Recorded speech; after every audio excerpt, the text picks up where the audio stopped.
We're talking about the Travvy Awards, which I actually had not heard of before. When did the Travvy Awards start, and what are they? They started 6 years ago. They are the Oscars of the travel industry, where travel agents who sell the vast majority of cruises, foreign travel, tours, etc., vacation packages, vote on who they consider the best of the best. And so every year they vote. It's about a 6-month process. And then those winners are unveiled at the gala in New York City at Gotham Hall, which took place last night.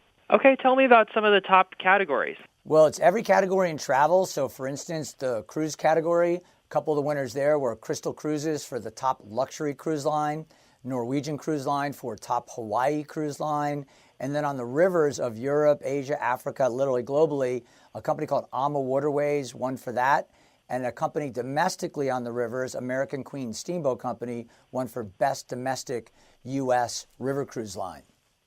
Okay, and then lots of people, I'm sure, will be wondering how airlines fared on this.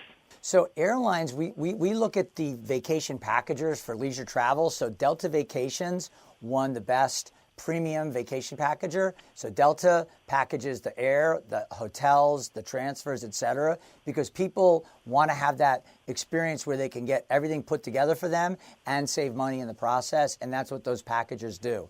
And Delta Vacations won in that category.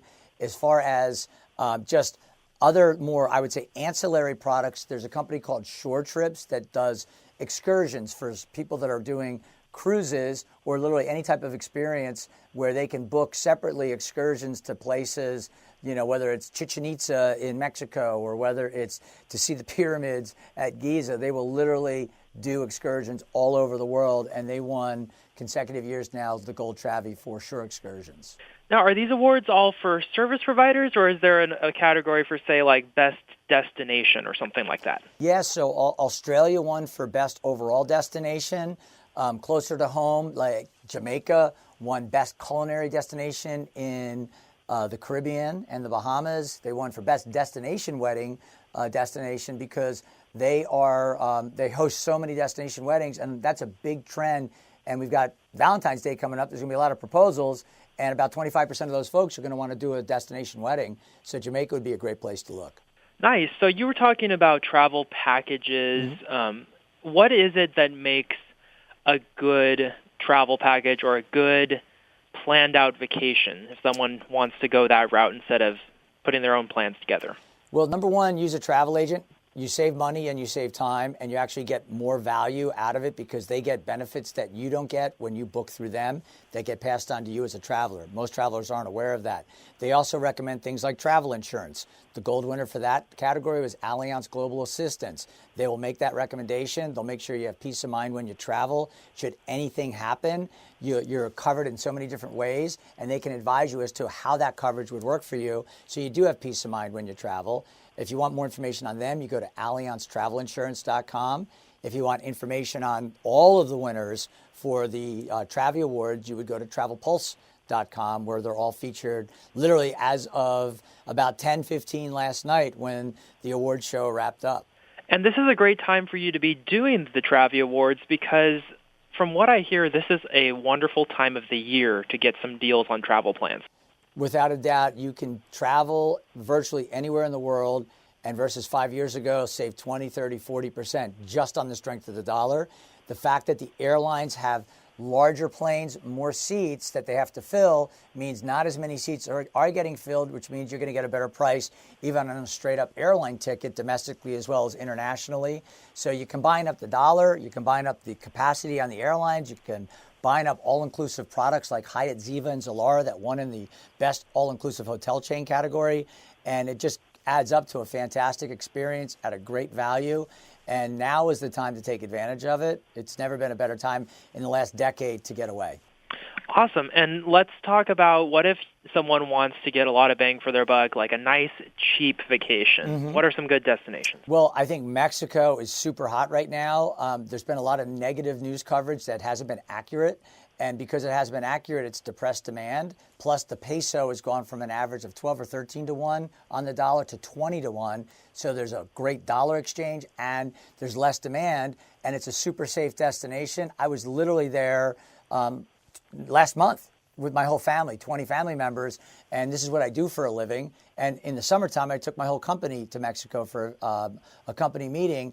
And so, from somebody who actually goes there and experiences it, I always get advice from people who've never been, who say, oh, it's dangerous, it's this and that, because they're reading sensationalized stories that really have no basis in truth. Well, and I guess that's a great reason to go talk to a travel agent, right? Because they're going to know for real what areas you shouldn't go to and which ones are good. Exactly. The thing about travel agents, they are either sending customers there, they're traveling there themselves most of the time, several times a year. They know what's going on in the destination, and they know the safety issues. And when you hear something happened in Playa del Carmen, something happened recently in Playa del Carmen, it was a 30-minute drive outside of the area where any tourist would ever go. The only reason you would go into that area is if you had a family member, and it's a low-income, place that you would not travel to as a tourist. It's where people actually live. Just like in certain parts of certain cities in the U.S., you would avoid those areas because, there's crime in some of those areas. But again, it doesn't impact tourists. Unfortunately, they tie it together with the destination in the headline. Unless you read all the way down between the lines, you don't realize that, oh my God, that's 30 minutes away from the place they're actually talking about. That makes sense. What about just in general, what are some travel trends? Are there certain types of trips that people are getting more interested in? People want experiences. So, for instance, millennials are really focused on experiences. They don't want to gather items or things, accrue things. They want to accrue experiences. So those folks, believe it or not, millennials are the biggest users of travel agents, even though they grew up on the internet. And one of the trends is people don't believe what they read on the internet anymore because they grew up on it. And I think that's a huge trend, and that's why you're seeing a shift back to the traditional travel agents who can provide concierge-level advice that's not available when you're just looking at a website. Well, that's all the questions I had prepared, so is there anything else you'd like to throw in here at the end? I would throw in that you might want to take a look at individual resorts, and for instance, in Mexico, there's a property called LeBlanc. It's in Cancun, and if you're a couple traveling together, they just won the Travvy Gold for the #1 adult all-inclusive resort in Mexico. Nice. Well, thank you so much for talking to me. I really appreciate it. It's been a fun interview. Thank you. Have a great day. Thanks, Jeff. Bye.